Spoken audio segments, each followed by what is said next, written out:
بسم اللہ الرحمن الرحیم۔ روایت ہے کہ حضرت داؤد علیہ السلام کی امت کے 70,000 لوگ عقبہ نامی جگہ پر رہتے تھے، جو ایلا نامی گاؤں میں سمندر کے قریب واقع تھا۔ وہ بڑی خوش اسلوبی سے زندگی بسر کرتے تھے۔ اللہ تعالیٰ نے ہفتہ کے دن مچھلی پکڑنا حرام کر کے انہیں آزمائش سے دوچار کیا، اور ہفتے کے باقی دنوں میں اس کی اجازت کو برقرار رکھا۔ لیکن حقیقت یہ ہے کہ ہفتہ کے دن مچھلی پکڑنا حرام ہے، کیونکہ مچھلی دوسرے دنوں کی نسبت ہفتے کے دن ہی بکثرت آتی تھی۔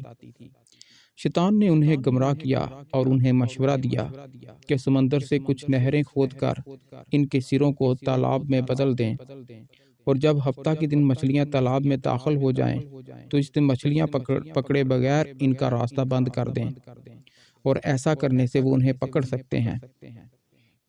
اگلے دن انہوں نے یہ سوچے سمجھے بغیر جوڑ توڑ کی حکمت عملی کو پسند کیا کہ اگر ہفتہ کے دن باہر نکلنے کا راستہ بند کر کے مچھلیاں پھنس جاتی ہیں تو یہ دراصل شکار کی ایک شکل ہے جو ان کے لیے حرام کر دی گئی تھی۔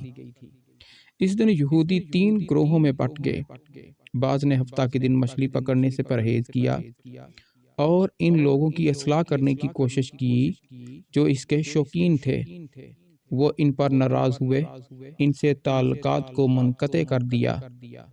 کچھ لوگ جان بوجھ کر خاموش رہے، حالانکہ جانتے ہوئے کہ یہ ایک برا خیال ہے، اور وہ پہلے گروہ کو یہ کہہ کر مچھلی پکڑنے سے باز رہنے کی تلقین کرنے کی کوشش کرتے ہیں کہ ہم اس قوم کو کیوں نصیحت کر رہے ہو جو اللہ کے غضب سے فنا ہونے والی ہے۔ کچھ وہ ظالم لوگ تھے جنہوں نے اللہ کے حکم کی کھلم کھلا خلاف ورزی کی اور شیطان کی چال پر یقین رکھتے ہوئے ہفتہ کے دن مچھلیاں پکڑنے نکلے۔ مچھلیاں بھی کھائیں اور بیچ بھی دیں۔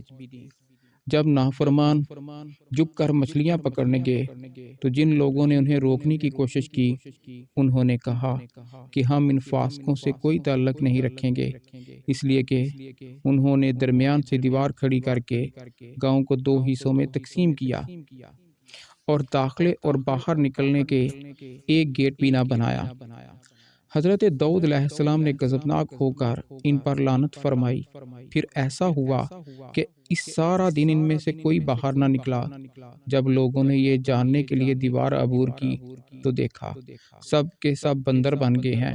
جب وہ گیٹ کھول کر احاطے میں داخل ہوئے تو انہیں معلوم ہوا کہ وہ ابھی تک اپنے رشتہ داروں کے چہروں کو پہچانتے ہیں اور قریب آ کر ان کے کپڑے سونگھتے ہیں اور بے تحاشا روتے ہیں۔ لیکن جو لوگ بندر بن گئے تھے ان کو لوگ پہچان نہیں سکے۔ بندروں میں تبدیل ہونے والوں کی تعداد 12,000 تھی۔ وہ 3 دن تک زندہ رہے اور اس دوران کچھ کھانے پینے کے قابل نہ رہے، اور اس بھوک اور پیاس کی حالت میں مر گئے۔ جس گروہ نے انہیں مچھلی پکڑنے سے روکا وہ بچ گیا، اور صحیح روایات کے مطابق جو لوگ خاموش رہے، اسے برا سمجھتے تھے، وہ بھی عذاب الہی سے بچ گئے۔